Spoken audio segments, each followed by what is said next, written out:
Joanna Kempner, thanks for coming on and talk with me today. Thank you so much for having me. I'm excited to talk about the book and whatever else you bring up. Yeah, so the book is Psychedelic Outlaws out on June 4th. And yeah, cluster headaches is it's so actually I guess do you want to start off and just briefly touch on what the main focus of the book is? Yeah, so I mean, I the book is about the reemerging interest in psychedelics, but I tell it through a different angle. I talk about it through a patient group called Cluster Busters, which is all about bringing treatment and helping people who have this rare disease called cluster headache. A lot of people never heard of cluster headache. I don't know, Jake, had you heard of cluster headache before this? No, I hadn't. I hadn't heard about it. So I was surprised to learn how painful and detrimental it can be because I hadn't heard about it before. Yeah, I mean it's a lot of people hadn't, and it's actually not. I mean, it's unusual. I don't. It's unusual, but it's not completely rare.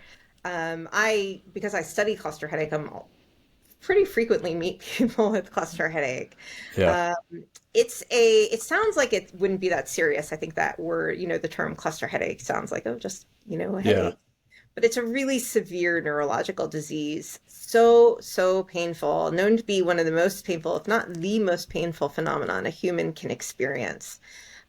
Studies show that it's more painful than a gunshot wound, a stabbing, unmedicated labor. And people say it feels like a searing iron just jammed through your eye. And it's usually like one side kind of locked in and then kind of move it around. I mean, that doesn't sound great to me. So it sounds hot or it feels hot.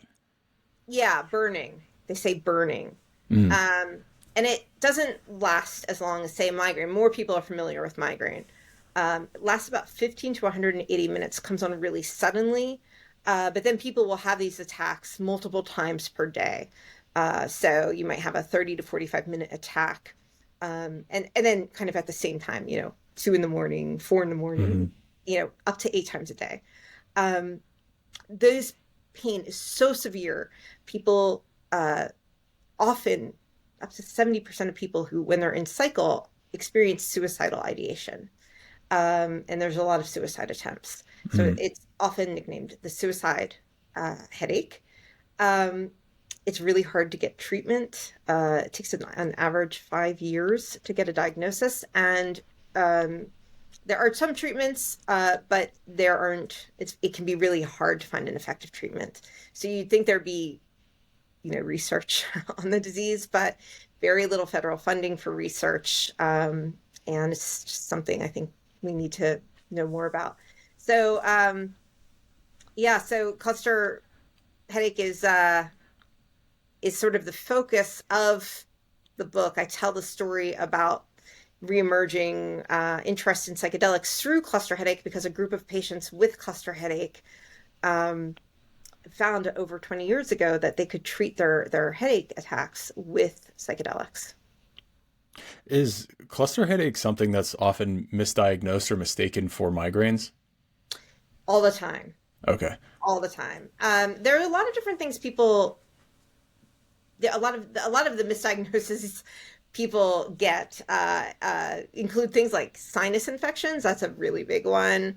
Although people with migraine are often misdiagnosed with the sinus infections too. Hmm. Uh, Tooth problems. So a lot of people get their teeth pulled when they have cluster headache. A lot of Oh, women, wow. yeah, a lot of women with cluster headache get the diagnosis of migraine instead. There is this old myth about cluster headache that it affects white men with a lot of wrinkles. The language around that is that they have a leonine face, like a lion, and they have a kind of a leathery skin. And the idea was that many, many more men than women got cluster headache, whereas migraine was considered a woman's disease. So women have a particularly difficult time getting a diagnosis with migraine.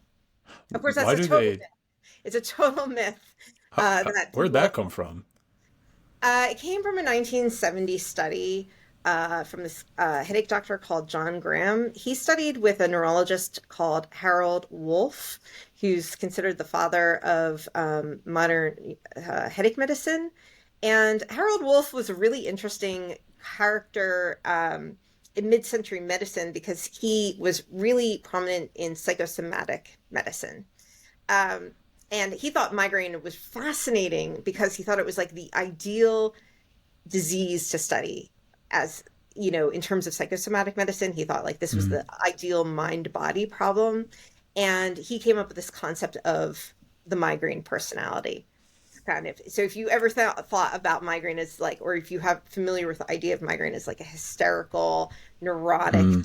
disease, a lot of that, I mean, it preceded Harold Wolff, but he was the person in 1950s medicine who promoted that idea. So um, John Graham, his student, had this idea about cluster headache. So cluster headache, you can almost think of as like the flip side, the man's headache. And so they had they were like really masculine and they were really tough, as compared to the timid migraine headache sufferer who would go to bed and sit in the dark and be kind of very feminine. And that idea has persisted up until this day. Oh yeah.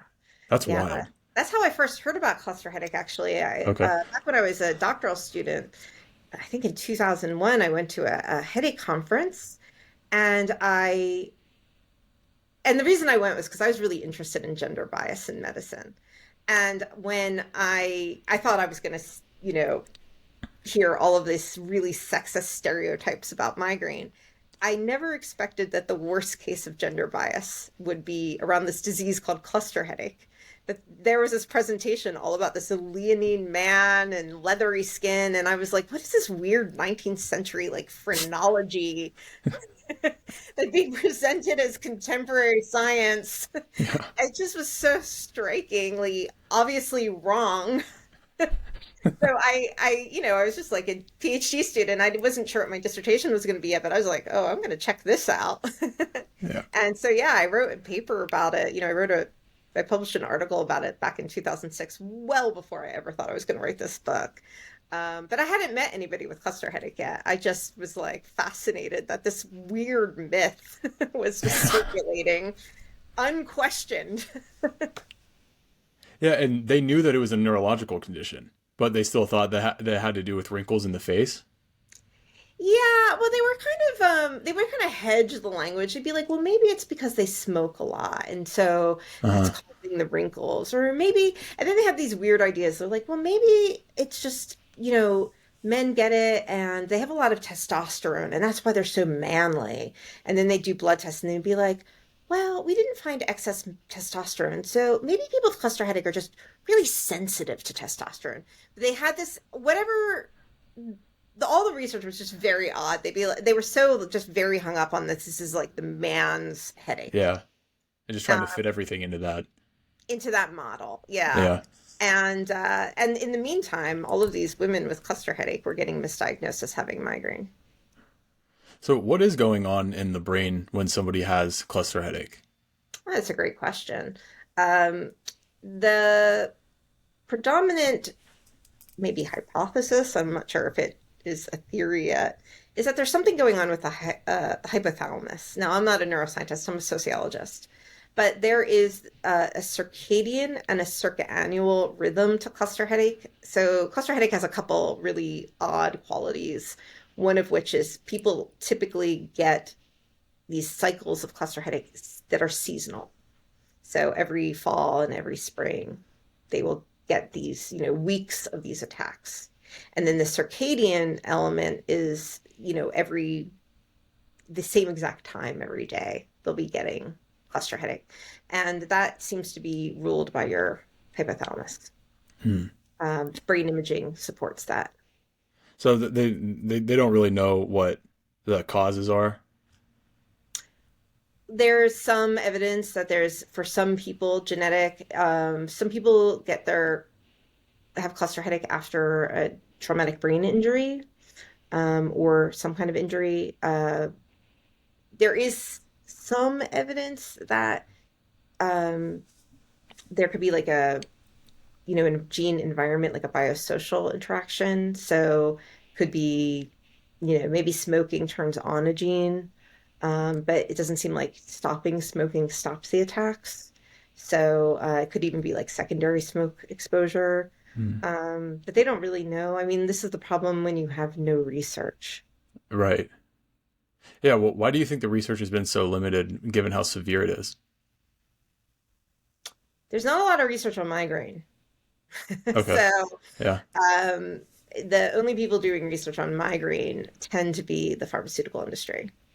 The federal government doesn't invest much money into the pharmaceutical industry.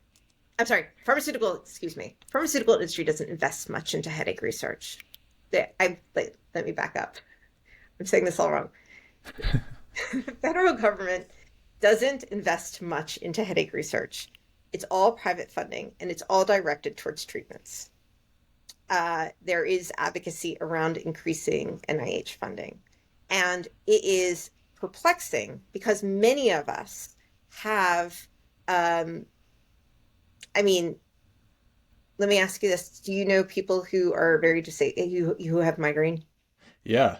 Like I didn't understand like how bad it could be. And I played basketball with a guy in high school, and he would be out for days. Like if he had a bad attack, like it was he'd go to the hospital sometimes. Like I didn't understand how serious it can be. Yeah, so migraine is a disorder that or disease that is a kind of exists on a continuum. So people can have, a migraine now and again, and then people can have it every day and be Hmm. severely disabled. Yeah. Um, but so many people get migraine, Yeah. more people have migraine than people live in California. Wow. And you might have between 25 to 40 million dollars allocated to migraine research per year from the NIH. That's like a drop in the bucket. So almost everything is private dollars. And then cluster headache is getting almost no money. So my first book really focuses on that. What is that gap? I'm really Hmm. interested as a sociologist in why we don't study things that seem like really big public health problems. I'm really interested in uh, that disparity, these gaps in healthcare. And when people who have chronic illnesses are a really good way to understand those gaps in health. And people in pain will often tell you they go to the doctor and their doctor's like, nothing's wrong with you. I can't do anything. Yeah. Um, but we're just not getting a lot of, financial support for research. That's why it was so inspiring for me to see a group like Clusterbusters Hmm. come together and create their own innovative therapies for treatment. Yeah. Yeah. What are some of the common or I guess go to treatments right now?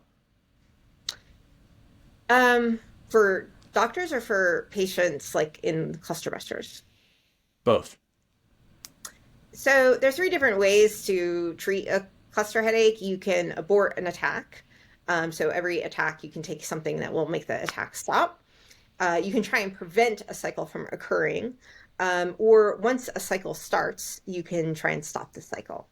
So it's a little complicated to talk about all of them, but I will say I'll just mention the top most important ones. For people aborting attacks, the most, probably the safest thing that you can have is a big tank of oxygen, and then you inhale it at very, very high flow. But it's not very expensive, but it's very hard to get those prescriptions from doctors for some reason. So Clusterbusters has fought very, very hard to get people oxygen, and to make sure that the Center for Medicare Services is, finally, approve that as a treatment. Hmm. Trying to get insurance companies to approve that. Um, the great thing about oxygen is, low side effects, but Hmm. very hard to drag your tank Right. everywhere you go, hard to travel. It's not the greatest thing to Yeah. have, to have a giant tank everywhere you go. And because they're sucking in so much oxygen all the time, you need a lot of tanks. And then the preventive treatments, um, there's a new one called Emgality. It's a CGRP antibody. That just came about in 2019, and some people are getting relief from that. What is going on in cluster busters, and what they discovered around the turn of the century or turn of the millennium, is that psychedelics, low doses of psychedelics, can prevent, stop, they can prevent a cycle, they can stop a cycle, and in low dose and even lower doses can abort attacks. So they work in three different ways. And they can do that without psychotherapy. Yeah, that's fascinating that it can have an effect so quickly. And this is all like it's all oral. So like with psilocybin, it would be like them like eating it or drinking a tea or something like that. And like how fast would that come on and be able to have an effect during an attack? Well, I mean, so most people aren't using it as an abortive. So that's probably the least common way to use it. So but when people do use it as an abortive, and it's funny, back when they were experimenting the use, trying to figure out how they could use this. It was all online. This is back in the day when everything was like discussion forums, and Hmm. uh, I don't know if you'll have remembered this, but it was all like email-based discussion forums. People called it was kind of microdosing, but people called it sput, small piece under the tongue. So they break off a little piece of mushroom, they'd stick it under their tongue, and a lot of people got relief in under 15 minutes, which is about Wow. what um, oxygen provides.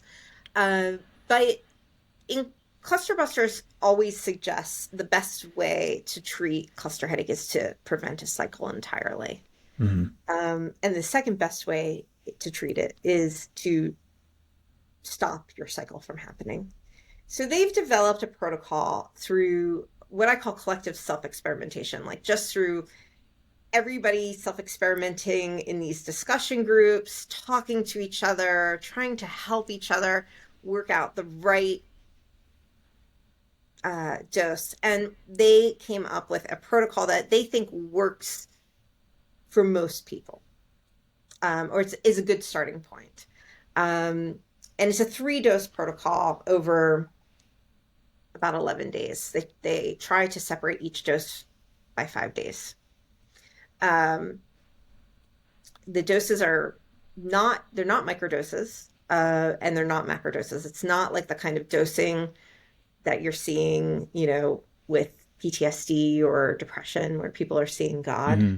It's the Right. kind of dose where you might get the giggles, you might see the colors might be a little brighter, um, the walls might breathe a little, and they have a lot of instructions. They really encourage people to take this with, somebody who can sit with you, who's sober.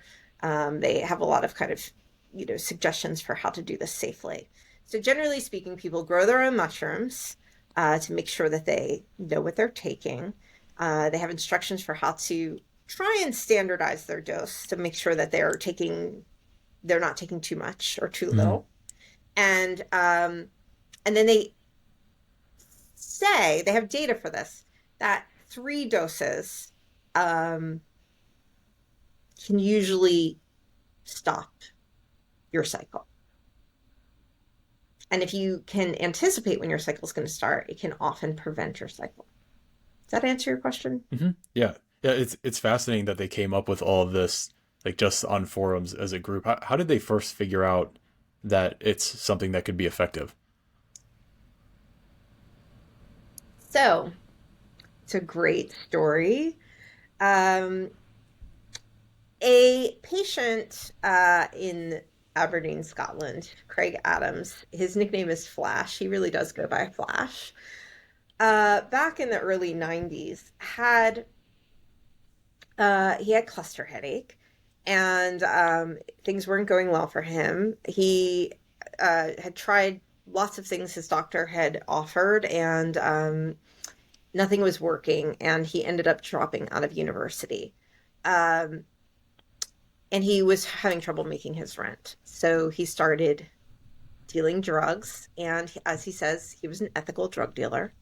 So he felt like it was important to try the drugs he sold. And when he was offered the possibility of selling LSD, he thought it was important to try LSD.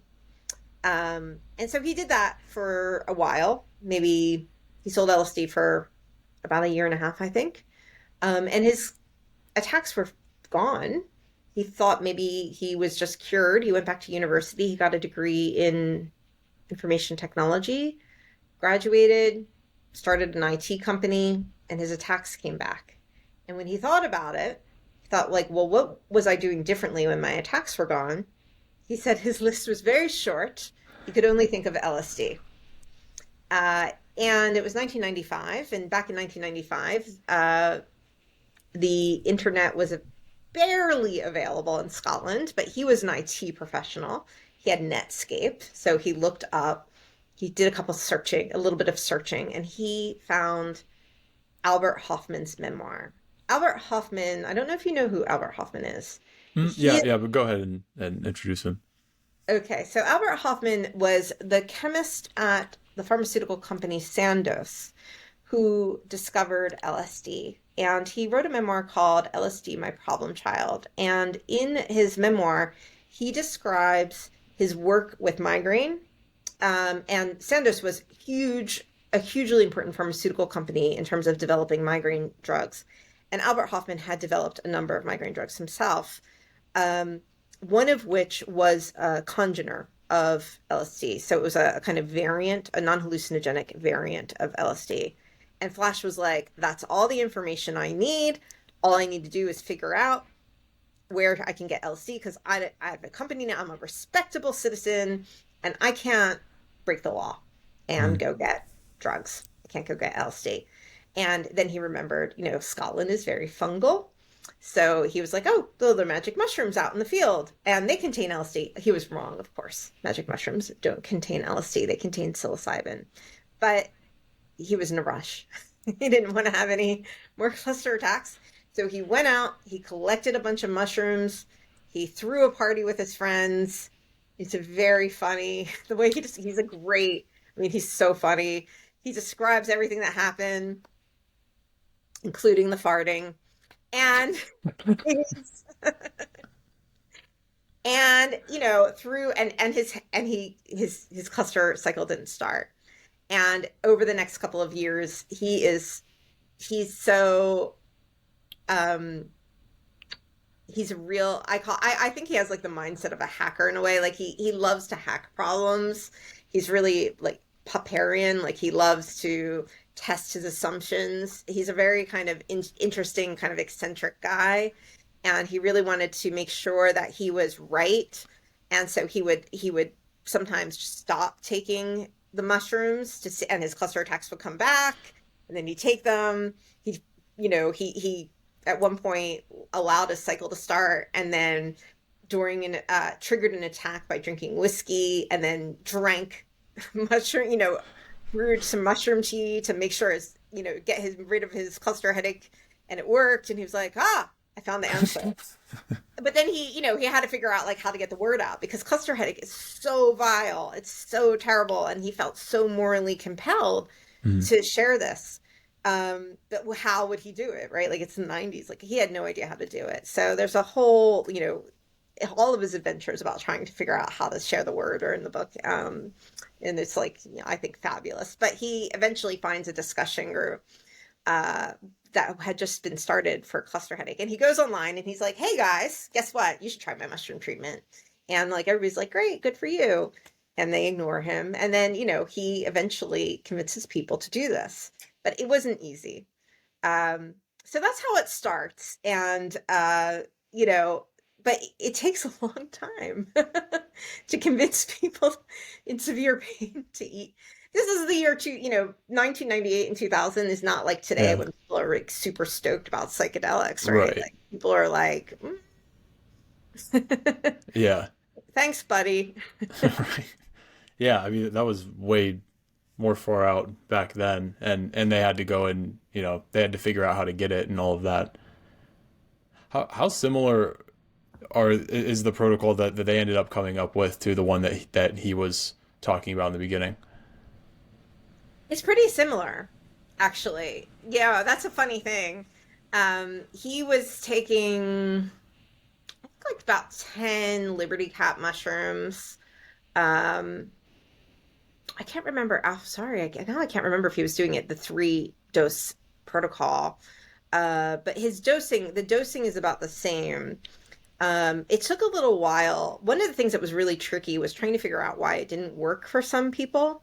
And so I think one of the things that might be different is waiting 5 days between dosages.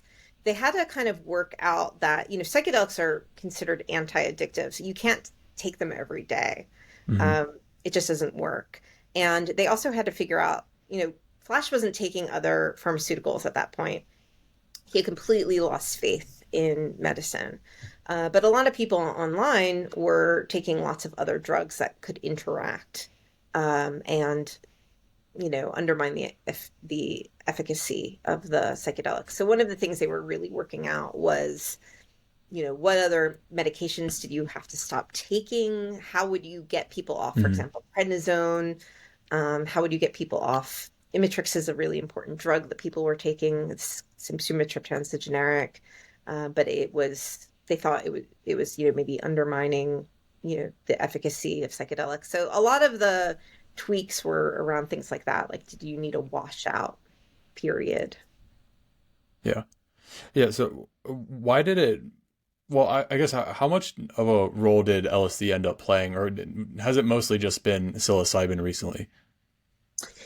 Yeah, so it was really so one of the big problems, one of the big barriers was that nobody could.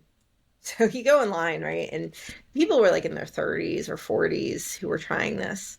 And some of them had done psychedelics in college, but most people had no idea how to get a psychedelic. Um, and LSD was particularly hard to find. Um, some people say that it was particularly hard to find LSD in the year 2000 because there had been a major drug bust from a drug manufacturer, Leonard Picard. The DEA says that Leonard Picard was the largest drug manufacturer that they have ever busted. Leonard Picard says he was not the largest drug. He says he wasn't a drug manufacturer, but he was convicted and sent to 2 life sentences without parole.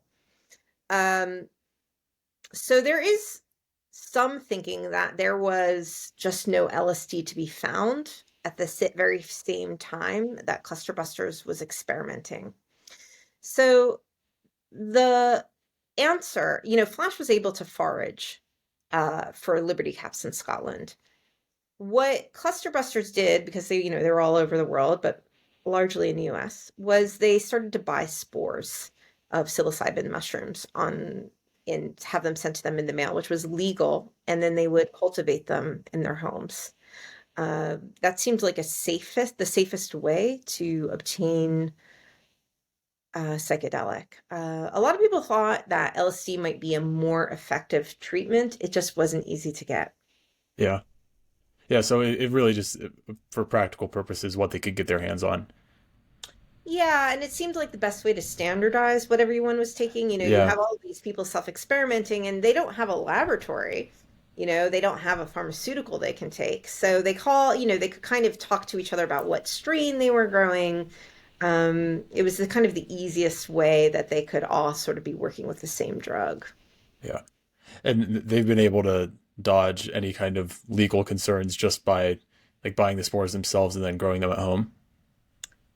Not everybody dodges legal concerns. I've talked to one person with cluster headache who was arrested and went through a lengthy parole that, really, really, really messed up their life. And there certainly have been legal cases of other people with cluster headache who have been caught with psychedelics. So there is definitely a risk. Mm. These are Schedule One illegal drugs. Um, I don't think I think that people often treat psychedelics like they are illegal, like somehow that Yeah. there's not as much legal risk as there is with some kind of other Schedule One drugs, but there's plenty of legal risk. Yeah. Yeah. This is, I guess, a bit of a tangent, but you mentioned them being Schedule One, with which my understanding is that that's no accepted medical use and high risk for addiction. As far as I know, it doesn't seem like they're necessarily addictive. And there's, with the research coming out with cluster headaches, and then several other things as well as the benefits that they can have. Why do you think that they're still Schedule One, and do you think that's going to be changing soon?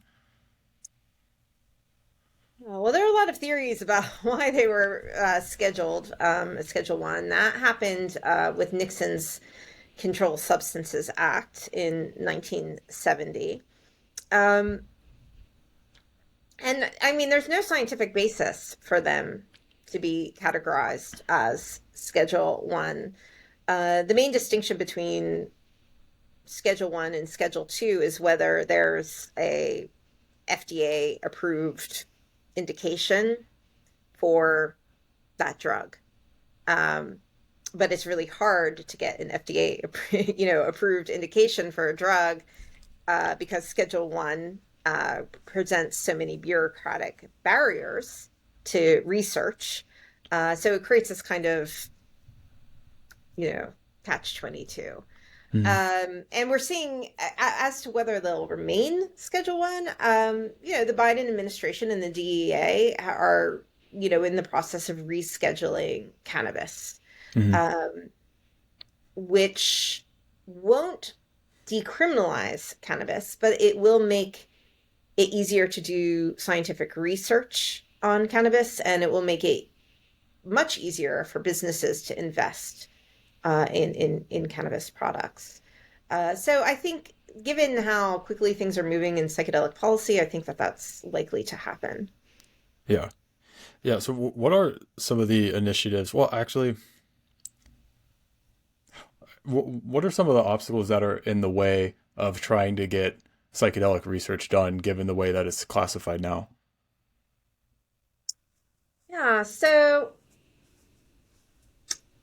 there's so many, and it really depends on the disease that you're studying as well. So the fact that one of the main issues with Schedule One um, label is that businesses can't write off their tax deductions for R&D. Mm. It makes it really, really difficult to do any development, right? Like you can't even get private investment. There now we do have a bunch of psychedelic companies now investing with private funds, um, but those private funds, particular, they have particular interests, right? Like they're going to be looking, for an R, for return on investment as well. Um, so Yeah. So the other thing is that universities, up until very recently, most universities were extremely skeptical and hesitant to invest in uh, studying, clinical trials, hosting clinical trials on Schedule One drugs. Um, Part of it is that there are a number of bureaucratic things that you have to, you know, do to hold, to have a Schedule One. There's just like infrastructure you need to host a Schedule One clinical trial. Big giant safes and all different kinds of things that are needed.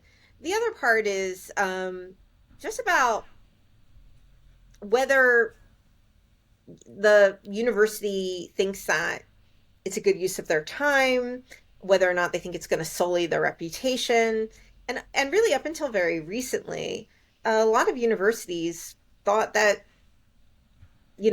doing a psychedelic clinical trial was just too stigmatized. It was too problematic. That was something that I saw in my book, that the Harvard McLean Hospital seemed to be putting up a lot of barriers around studying MDMA and studying psilocybin. It wasn't easy to get that research done. And that was the hospital where Cluster Busters had partnered with a psychiatrist to get some of this work done.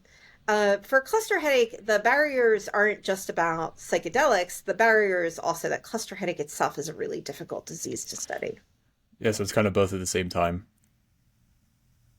Yeah, and randomized controlled trials, which are considered the gold standard of, the evidence that you want to have for drug research, are very expensive. And that means that only diseases that are going to produce a really good, solid return on investment are going to get attention. Yeah, and Oh, there's also that placebo issue. yes, sorry. Yeah, it's very hard to control for Yeah, psychedelic. We're seeing that now, right? With yeah. this application for MDMA assisted therapy. How are you going to blind the experience of being on a psychedelic? And that's really It's always what, kind of made me laugh. I mean, there's so many issues. We pretend that science, I want to just back up here and say, because, I'm a science studies scholar. We pretend that science is this really objective practice, right? Like that we're producing really objective data for the FDA, which is just not true, right? Like it's the Yeah, pharmaceutical industry doing this serious investment in these trials, and they put their thumb on the scale from the very beginning. That's, they're only really creating, they're investing in drugs for that are going to treat rich people, right? And that are going to have, where drugs that are going to treat poor populations get overlooked. Like there's so many ways that our drug development infrastructure is already loaded with all kinds of values, and marketing ploys already. Um, so I mean, I kind of think I kind of start from there. Uh, so everybody always says, Nixon's Controlled Substances Act ended psychedelic science. And if you look historically at what truly ended psychedelic science, you have to go earlier than that. You have to go back to 1962 Kefauver-Harris Act, which is the act that brought us the randomized control trial. It's the act that insisted that drug sponsors file all of the safety data before we start, they start drug research. And one of the outcomes of that is that drug research became a lot more expensive. Patents became a lot more important. If drug research is going to be really expensive, you're going to want to have, a drug company is going to want to have a patent before it engages in any clinical research. yeah, It's not that easy to get a patent on a drug that's been around for 70 years, right. right? Well, especially something like psilocybin that just grows out of the ground. Well, yeah. It's I like you mean, can't. anything can just grow it. Yeah, So that's difficult. yeah, And then this whole idea that, I mean, the whole thing about psychedelics is that your set and setting matter, right? That your mindset and your setting matter, and that you can amplify the therapeutic potential of the drug by manipulating that, right? By making people feel like the drug is going to work, right? Which is the antithesis of what a placebo is supposed to do, right? So you want people to think they're getting all the healing that they can get. Um, you want to kind of boost its efficacy. But doctors don't want to be shamans, right? They Right. want to kind of erase uh they want their drugs to operate through biology only. Yeah, They like in a want really like straightforward mechanical way.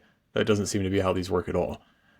yeah, they don't. And for pain, it's really, I think, it's fascinating how, we don't know enough about how they work for pain, for one thing, or for any of these. We don't know enough about the mechanism, how they operate for any of these conditions. But it seems like they're working on multiple levels. Like psychedelics are super messy. So they're Mm. not just working psychologically, and they're not just working on your nervous system, like through neuroplasticity. They're probably also working through your neurotransmitters.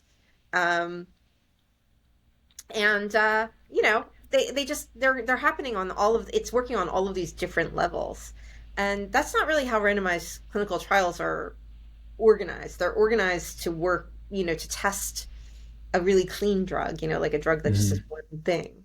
Right. um, yeah, biomedicine's just not really equipped to test this kind of drug. Yeah, but there is that study that you mentioned in the book from 2022. Do you want to go over that and what the results were? Is this the cluster headache study? Yeah. There's a new one. Oh, let's talk about that too. Okay. um First of all, I have to remember exactly what the results were. Um, so this is okay, so cluster busters. Let's go back to this. So uh let's go back to Flash, if you don't mind. Yeah. Flash goes online from Aberdeen, and he tells everyone, I've been using mushrooms to treat my cluster headache. I used LSD and then I used mushrooms, and everybody's like, all right, great. And then it takes him a couple of years to convince anybody else to try it. And at first, it's just a few people. But as those few people are, find some success with this treatment, more and more people get excited and they start to try it. By 2002, there's enough people excited about this that it's overwhelming this discussion group for cluster headaches. So they branch off and they start a group called Cluster Busters, and it's just a Yahoo discussion group. By the end of 2003, they have published a website that has their protocol. It's just a frequently asked questions, right? That's the form it takes, but it's really a drug protocol. And it's amazing because in 1 year, they've done what the pharmaceutical industry, a pharmaceutical company might take 10 years to do. They know about Rick Doblin, who is the executive director of MAPS, and they have this idea that he could help them get a clinical trial going at a university. They are able to get $50,000 from one of their members, and that's a whole story. They bring that research up to Harvard, and that is a drama. I'm going to fast forward to the 2002 study you mentioned. So much happens in that time. I mean, it's madness. It takes, almost 20 years to get to this point, and now we're at Yale. And they're now working with a really lovely neurologist and neuroscientist named Dr. Emanuel Schindler. And she finally gets this clinical trial out.